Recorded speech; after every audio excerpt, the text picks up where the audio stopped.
The program starts in the run function asking the user if they want to check another patient.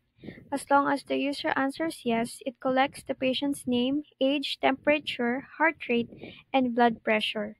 These values are sent to the status function, which checks the vital signs and decides whether the patient is normal, needs attention, or critical based on preset limits.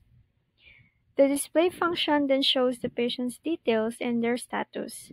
As more patients are checked, the program keeps track of how many fall into each category, and if a patient is marked critical, their details are stored so the system can display the latest critical case later. When the user chooses to stop, the program prints a summary showing the total number of patients, how many were normal, needed attention, or were critical, and includes the details of the last critical patient.